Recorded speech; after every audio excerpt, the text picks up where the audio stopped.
know how to register, right? Unless you're like in the Facebook group, or unless you're, you know, on email, or someone shares it with you or whispers in your ear like, oh no, here's the link to go register. Right. It's kind of hard to get on the other side of the table. Yes, it is. It is.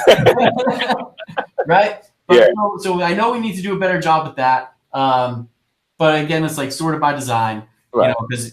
you know, because if it's too much, then you kind of lose some of the family feel that we have. Yes. But yeah, I mean, so some of the changes with awards are around, you know, opening up to the public, changing, you know, who is presenting and what they're presenting on. Right. Yeah, and we just can't wait to see all the designs. Yeah, I think that's a brilliant idea you have, man. You actually this year will actually have the displayer personally invested, and it'll have the audience personally invested as well. Right. And you know, with having the people vote, you know, I think. Yeah, which, by the way, you probably remember from last year, like a lot of the changes that we make from year to year, right, are not ideas that we had ourselves. Right. This is people at the event saying, you know what, have you thought about this? Have like, what if we did it? What if you guys did it this way? And after the show, we come back and we're like, all right, what are all the ideas that we heard? Right. And then what could we implement for next year? So we are always open to, you know, suggestion box ideas, and, you know, the conversation off to the side about how we can, you know, how we can make things better. And then, you know, we implement them and we see what works. So and we think this is going to be one of those things. Okay, great, man. Great. I think it's a great idea. So after 2019, what's next for Philly Brickfest? Yeah, this is the rumor mill question every single year, right? Right. Is this the last one? Right. You should just lead the video with like, is this the last one? Oh, he hit the button. Oh man, look, this is our heart. Right. So yeah, we are going to continue with this event. Okay. For the foreseeable future. Absolutely. Okay. So by no stretch of anyone's imagination, is this the last? Is this the last one? Right. So you can like put that on repeat. You got the cliffhanger. Is this the last one? Yeah. Is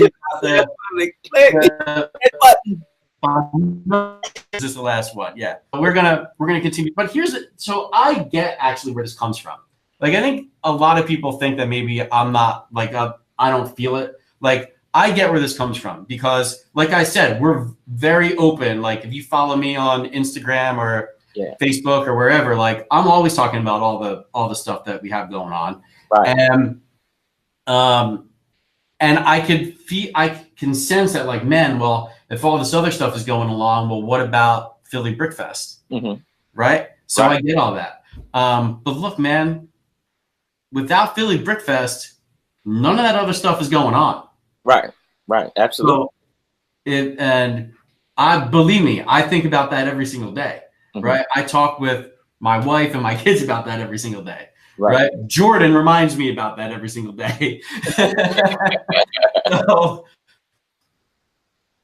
So yeah. So are we potentially talking about like certain changes to the event that are going to make it different and better for everyone? Of course, we're always doing that. But is there going to be an event every year that brings the IM Philly Brickfest crew together? Like, yes, that's gonna be a thing. So right. Absolutely. I got you. Yeah. So you have become a newly published author. Tell me a brief synopsis of the book, man. You know, I hopefully when I grow up, I want to be a businessman. I want to, I want to, go into business for myself. Doing a regular 9-to-5 just don't make it comfortable for me. And it's I'm trying to save some years off my life, so I'm trying to become a business person and enjoy doing what I like doing. Give me a brief synopsis of the book, because I will be first in line to get that book. Yeah, man. So Brickonomics is basically it's part autobiography, and then it's part like 5 core things you need to focus on to have like the right foundation if you do want to start a business. Here's what you need to think about, and I'll talk about a couple of them real quick. Like one of them is your declaration. Okay. So what do I mean by declaration?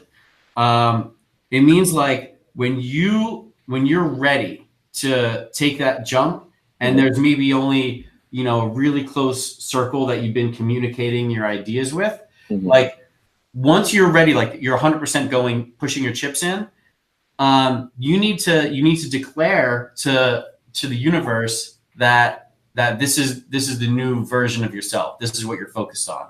Okay. And I tell a story in the book about how, when, and why we did that with Philly Brickfest. You know, when we started our YouTube channel, it was something we did almost every day from 7 p.m. and I worked on it until 2 a.m. in the morning. It was like after dinner, Jordan and I would build Lego set, we'd film, she would go to bed, I would edit and upload, right? And we'd do this like every day. We did 500 videos, right? So, but no one like that I worked with knew that was a thing, right? Very few people really knew that was this part of my life that I was working on, right? That I was moonlighting, right? That I was like this, I didn't know what was going to happen with it, but I knew it felt good, right? And you just like keep at it every single day. And then there came a point where like Philly Brickfest was going to happen. We announced it. We like signed the paperwork, and we didn't even put tickets on sale yet. But I was like, you know what? I need to tell the world. And I wrote this email and I sent it out to everyone in my Rolodex. And it was basically like, you maybe don't even know this, but Jordan and I have been working on a YouTube channel. Here's the link. Go check it out. And you didn't know this, but we were, you know, mentioned in this newspaper. Here's the link. Go check it out. And oh, by the way, there's these things called Lego conventions, and we're making our own. Here's the website. Go check it out. Right. So it was like, and a lot of people were like, oh my God, I had no idea that you were even doing this. Right. But we declared, it was like our message out, like, nope, this is us. Now, here's what's cool. I did that. And then we announced, we put tickets on sale for the first ever Philly Brickfest. And I remember sitting at work, right? Because I was still going to work every day. And we had launched Groupon, started selling our tickets, and like that, like started to pick up steam. And people that knew now that I was like really into Lego were sending me the Groupon, be like, hey, did you know that this event was coming? Right. Oh, that's awesome. And then I was like, yes, I'm like, we're on to something, right? Like this has reached max scale, and people know that I'm into Lego, but they don't even know that it's the event that we're putting on. Yeah. That's awesome. So anyway, so like that's one of the elements is like your declaration. So like that's a brief synopsis of that, but there's like lots of different like life lessons and things that you can kind of take and be like, yeah, like, all right, got it. Like I understand, and kind of make that your own and do it yourself. So yeah, I mean, we think it's going to be a lot of fun. I can't wait to get people to read it and have feedback, and they're going to learn some new things, and maybe, but you know, we'll have more color around how we got here and why we do it. Right. Yeah, I'll definitely be first in line to pick up that book. I will be. So business is an up and down game. How has Lego helped you persevere through the tough times, man? So it's really interesting. Like we, you know, when we look at where we want to bring Brickfest live, we've done a lot of testing, right? In 2017, it's 2017 Ninjago. Yeah, 2017 was Ninjago and Batman. We're like, you know what? There's going to be two Lego movies coming out in 2017. We should probably bring Brickfest live to lots more cities because there's going to be two Lego movies. So there's going to be a lot of enthusiasm. Right. And it's interesting because what we learned by doing it is just because there's maybe a movie coming out doesn't necessarily mean that like we're going to have like great attendance at every single show. Right. But at the end of the day, we wouldn't have been able to even try if it wasn't for Lego to begin with.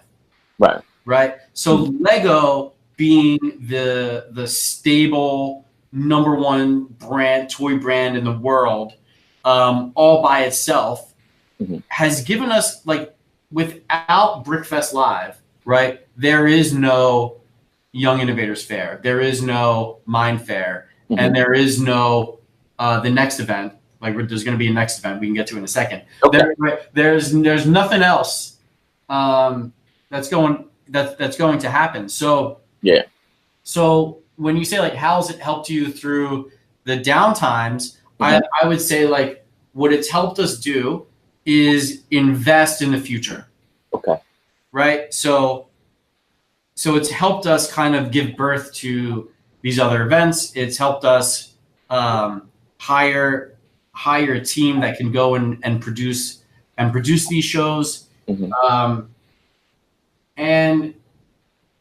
And more often than not, like on like your worst day, what it's done is as you know, is it's like Lego the brand, right? Not Brickfest Live. Lego the brand has people that are like us, that are so enthusiastic about their product that it's created a community. Right. And no matter how good or bad things are, you know that the community is there right through it all. Right. So that's what Lego has done for all of us. Right. Right. Like that's what they've been able, and they didn't intentionally do it. Right. And there's books you could read about Lego, about their ups and downs. Right. But yeah, there are a few brands in the world that have, like these followings, or like these cultures built around their brands. Right. Right. Like you look at Apple, you look at Harley Davidson. Yeah. Right. And like Lego is in that mix. So right. Yeah, that's what the brand has done for so many people, and they've enabled us to have these shows. Like, not only us, but all the other Lego event producers. They've enabled us to have these shows because the fan groups exist, and the general public likes to see what these fan groups can create. So right. Yeah, kind of, it's cyclical. Yeah. Okay. All right. I see that. Yeah. See that. Now, Philly Brickfest is just one of your babies to your event planning family. How does it rank amongst the other event families that you have? And how does it rank amongst other events nationwide? Like on what scale are we ranking? Let's say top 10. No, like, are you like as far as, or is it the fun scale? Is it the love scale? Like, yeah, the fun and love scale. Yeah. And ultimately, events are for fans. So I mean, what type of what's the love from the fans that you get? Yeah. So it's a lot different. So like they all have their like unique, like, bring up these different feelings. So like the Lego events, they skew a little bit younger than like the Minecraft event. Okay. Right? 'Cause, I mean, like, everyone kind of starts with Lego, and then when they go to Minecraft, they're thinking about it like, oh well, I have an unlimited inventory of bricks I could build with, right, in this digital world, and then they get into the tech and the coding, and they like go down that path.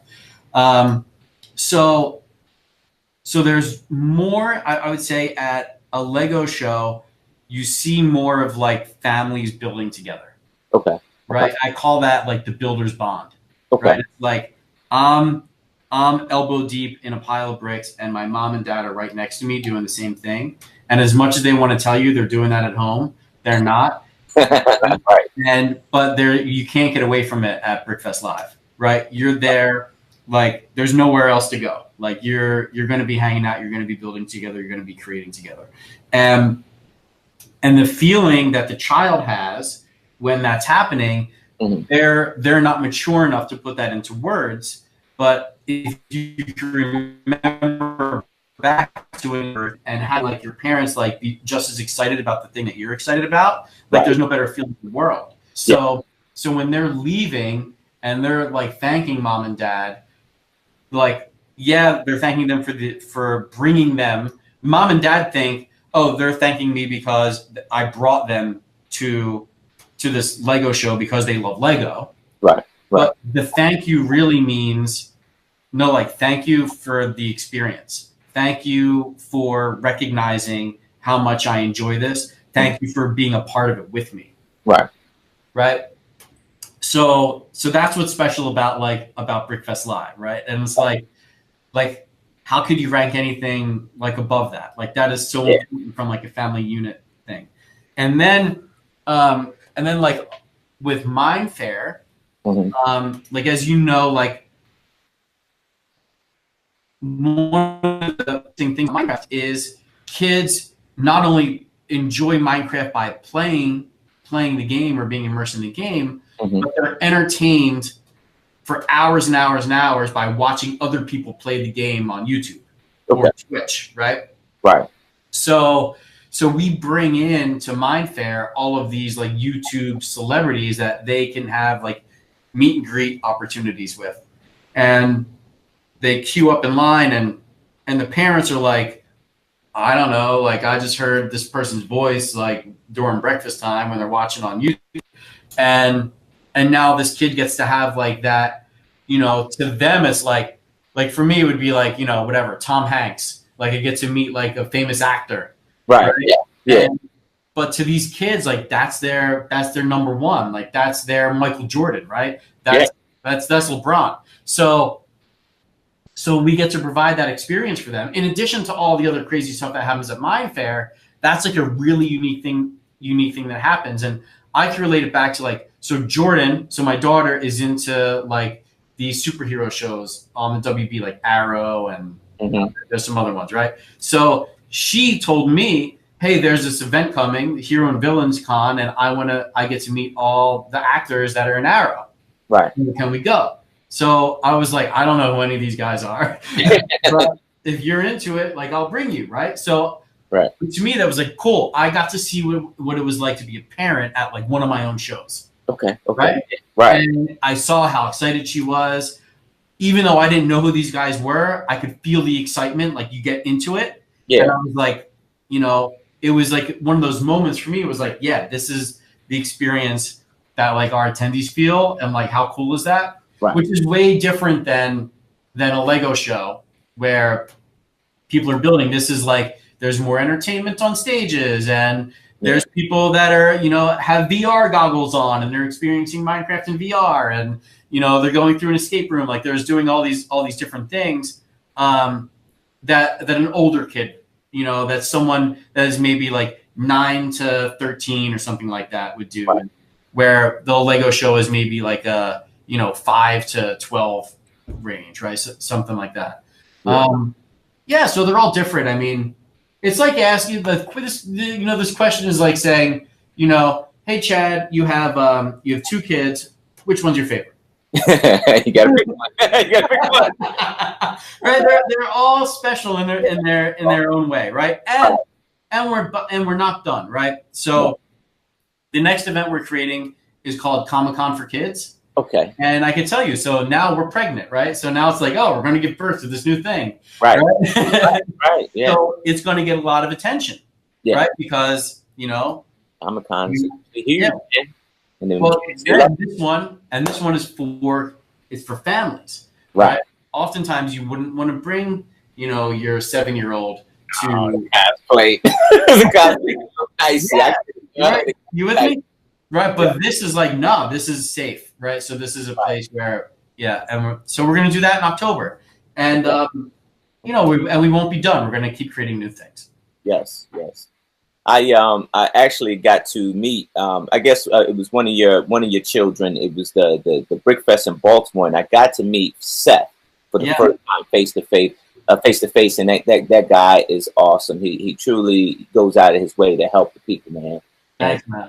And you know, it's sad to kind of see it go, but I understand. You know, you just gotta be where the people are, and that's business there. So I don't mind traveling to the events, and so you know, I'll travel for the Brickfest show. Yeah. Sweet. So finish this sentence for me. The Lego YouTubers at Philly Brickfest are ... Crazy. Yeah. Crazy passionate. Crazy passionate. Yeah. Yeah. Wait, hold on one second. Uh-huh. Hold on. I got an alert real quick. All right. Okay. Yep. I'm sorry. No, still good. Yeah, no, like crazy passionate. I mean, and I think everyone that comes would kind of like, you know, agree that it's like, oh, there's so many words to use. Hold on, let's think of another one.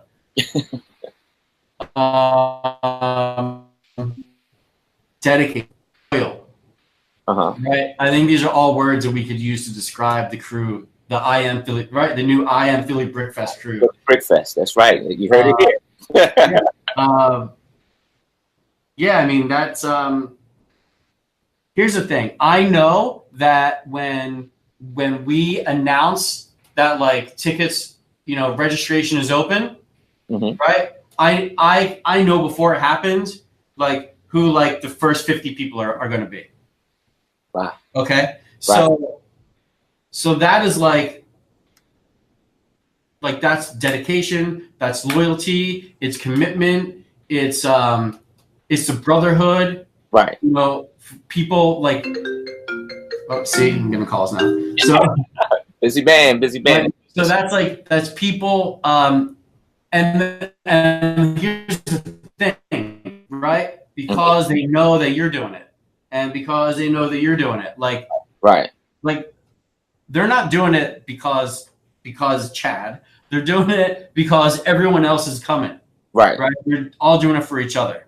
Right. So, yeah, I mean, there's a lot of words that we could use, but my favorite one is probably crazy because it's their time, it's our time to let loose, forget about everything else, and just, you know, be in that vacation mode, and surround yourself with people that love this stuff just as much as you do. Right. That's a good deal, man. Good deal. I like that. Yeah, they're very crazy passionate about their stuff, man. Man. I think like you see the enthusiasm. You see the enthusiasm on videos and on Instagram, on Facebook. Like you see it all the time. Yeah. Like, you know, I get alerts from Bricksmith like every single day. Yeah. Like, stuff going on, right? Like Fick like creates like a fan group. It's like, here's the hype group. Like, come on, let's hype it up. And it's like that stuff's happening. Like you guys are doing it, right? It's, you know, so that's the crazy good. I love it. Oh yeah. Throughout your and I'm gonna say your leap of faith, because you stepped out on the ledge and you leaped on faith with your business. Throughout your whole your career, and you had many interactions. Which Lego interaction was your most memorable? Most memorable Lego interaction. This is like with a person or event, or, you know, something, an incident that happened. Yeah. So this goes back to the very first one. So the first ever Philly Brickfest, Make-A-Wish Foundation reached out to us, and they're like, we have this family, and their one wish is to come to Philly Brickfest 2014, because one of the participants at the show, is like they love and they're going to be there, and if you could facilitate a connection between this family and this person, that's their wish. Can you help us fulfill? Can you help us grant this wish?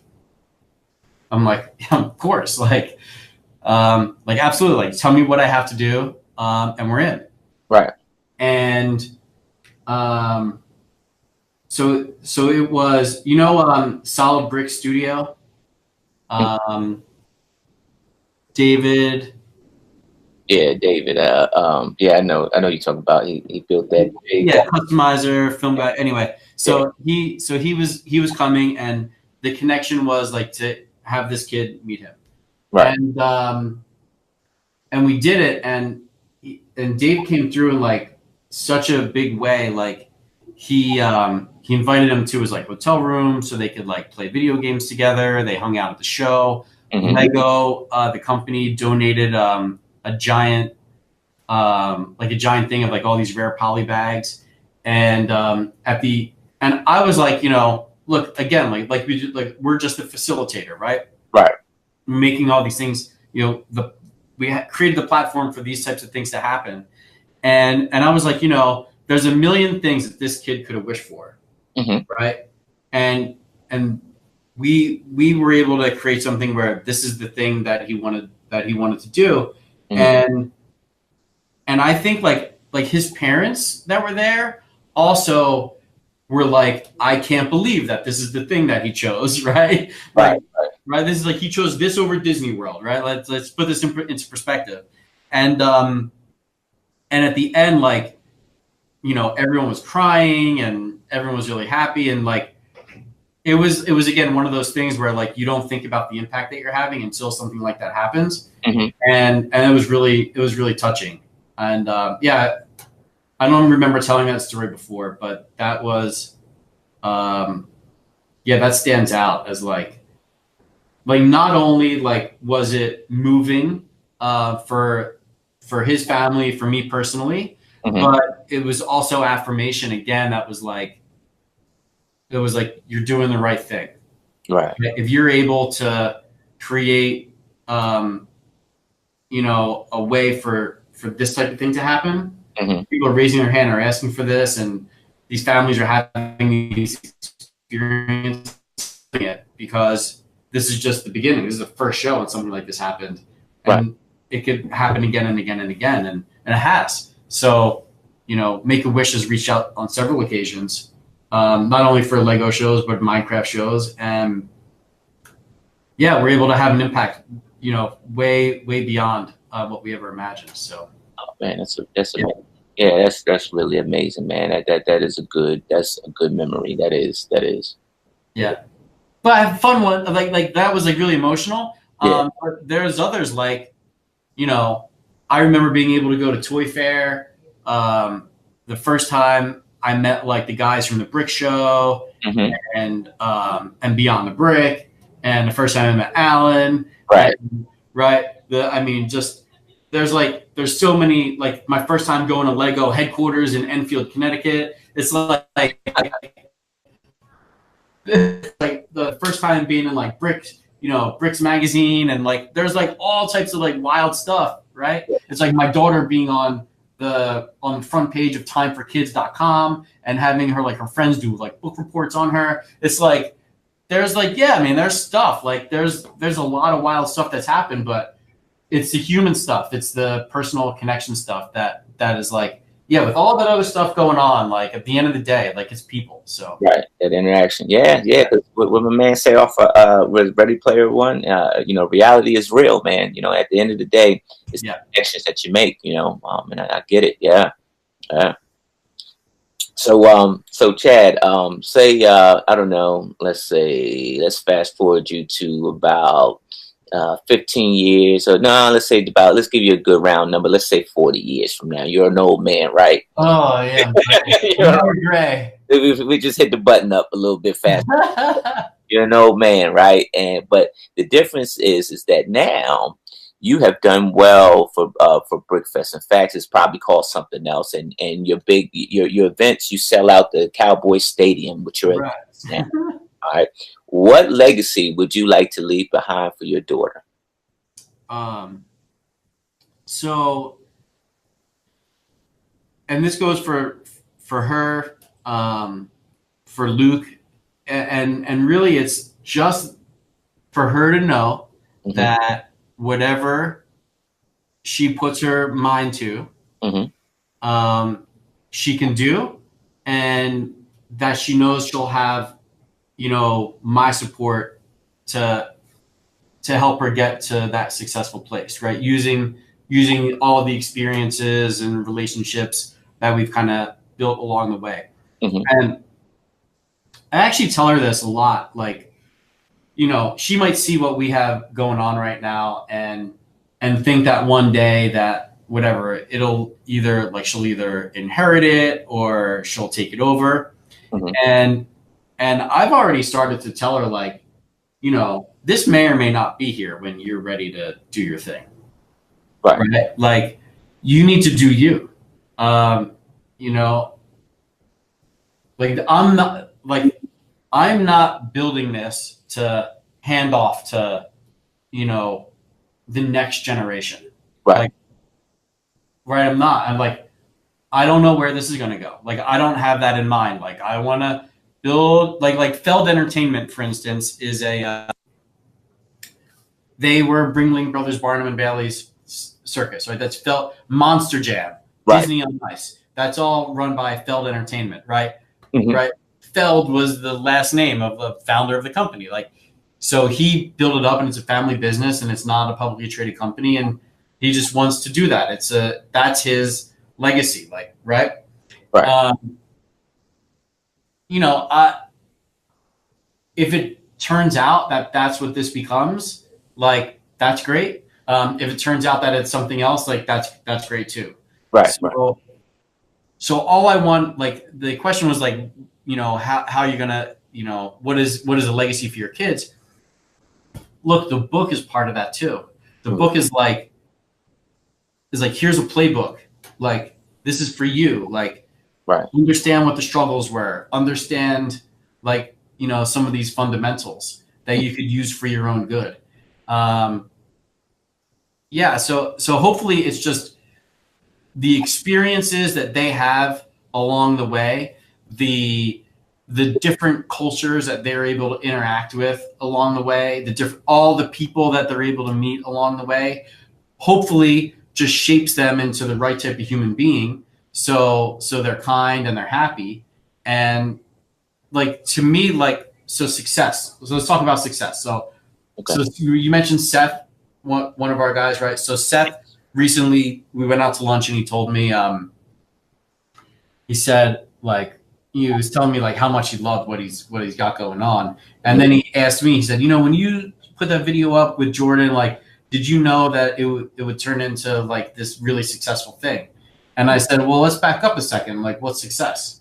Let's define success. I said, you just told me how happy you were. You just told me that you were in a place where you weren't happy. And now, since you've been doing these events with us, you're, like, happier than all your friends. I'm like, to me, you're the most successful person out of all your friends. Nice perspective. I like that. Because you wake up every day and you're happy, right? How many people wake up every day? I don't care what their income is, but they, like, hate driving into work in the morning and they live for the weekend. So, you know, if all I could do is have my kids have that appreciation for finding what just makes them happy, what fills them up, like, they don't have to do what I do. They don't have to be an entrepreneur. And right. In fact, it's like, it's not for everyone. Like, it's totally cool if you're not going to do, right. It's totally cool going, like, I did it. I worked. I was happy to go to work, right, in another person's company for 15, 16 years. Right. I loved waking up and going and doing it every day. So that's noble. Right. It just happened. This other thing came along and I went for it. Right. So, yeah. So, I mean, that's it for them. Just getting that happy. Like, Luke, my son, he loves sports. And when we go to a sporting event, I show him all the different jobs that there are. I'm like, look at that guy scraping the ice. Look at the equipment manager.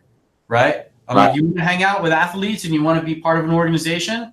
Like, yeah, you could be the guy that cleans the jerseys. Right.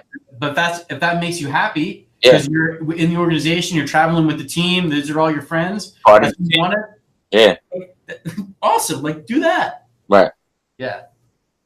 That's good, man. And you said you measure success off of happiness. And, you know, people usually, like, I guess the traditional way, not even the traditional way I want to say, but what we're taught is the, you know, success is big money, big cars, big buildings, big houses, and that necessarily is, you know, that's not necessarily true, you know. And like I said, you know, and one thing I did pick up from my grandmother and my grandfather, they were business people. They owned a lot of real estate properties, and they never enjoyed it though, man. they got it, and you see that they work hard for it, but they never really, like, they never took the trips. They never went out and saw life, and it was all the way down to the end of where, like, they held on to these possessions and success. I don't know why, as human beings, we get success mixed up with these materialistic things when it begins, like you said, it's happiness. Yeah. So all that stuff is vanity. Yep. It's not sanity. Right. Yeah. So I'm gonna take you back to the future, man. It's what would let's see, you go back to 2010, right? What would Chad in 2019 tell Chad in 2010 before the first Brickfest? That was before YouTube. Yeah. That was before, oh man. Yeah, I know. I did my yeah. How much time do I have with him? Let's see. I think I would just say, man, I would be like, all right. I would say, listen, everything's going to be okay. Number one, everything is going to be okay. But you're going to do things that you thought were impossible before, and some of those things are going to put you in a place that you never wish you were. Right? What you thought was going to be the right thing was the wrong thing. Right. And it's going to hurt. But the rebound from that hurt is going to deliver you a life that you couldn't even imagine as possible. Okay. Poof. That's good advice, man. That's good advice, man. That's real good advice, man. That is, and I think that's how you stay successful. Like you said, you dropped some key points here today, especially with the leap of faith, taking a leap of faith and declaration. And if you're going to go into business, that's your first step. And you actually answered that, and I didn't have to ask that question. That's your first step. You got to declare it. Mm-hmm. You got to let people know, and then you take that leap of faith. And I think those are very good key points, man. I tell you, I thank you for doing this here, and I thank you for letting all of us YouTubers, and I'm just a small guy, but all the Lego YouTubers take this leap of faith with you, man, because I'm gonna have a blast at Philly, man. I'm just being around family, Yeah. And I like that, and I took something away from it today. I am Philly Brickfest. We all are, and man, I wish I knew somebody to make some T-shirts, man. I wear that. I go get that, put on my T-shirt and wear that Philly. But you got me truly believing in this dream, man. And I'm taking a leap of faith. I'm taking a leap of faith with you, man. And I'm cool. Just thank you for spending time with me and the show here. Thanks for the invite. Yes, indeed, man. And I look forward to seeing you at Philly. Yeah, me too. Any last words for the fans? No, I can't wait to see everyone. So whether you're going to be there as a participant, as a displayer, or you're just coming to check out all the awesome creations that these guys have, and to see all the other kind of fun attractions that we have during the public day, Saturday, Sunday. Mm-hmm. Look, Philly, like if you don't know, like this is our backyard, right? This is my backyard. Like I live right down the street, and it's our home show. And we always go big. So yeah, we just can't wait to see everyone there. It's going to be a fun party. Yes, yes. Folks, this is Chad Collins. He is the innovator of Brickfest, Philly Brickfest. He is the new published author. So go pick up that book. Where can they look for these book sales, sir? Well, follow my Instagram at Collins.me. Post more information. But yeah, because the book's not going to be out till May. So, yep. Right. But my Instagram is blown up. Awesome. I will be sure to get a copy, sir. All right. Folks, I want you to thank you for stopping by the spot with me. I'm your boy Iceberg Bricks. My guest is Chad Collins. Go follow me on Instagram, Facebook. Matter of fact, do the right thing. Go on down to Philly Brickfest. Get your ticket because it's a big show. It's gonna be a big show. This show is gonna be huge. So many changes, and changes are great. I'm looking forward to kicking the ties and lighting the fire. All right, man. All right. Give me a couple months. Right. All right, man. We'll see you. All right, guys.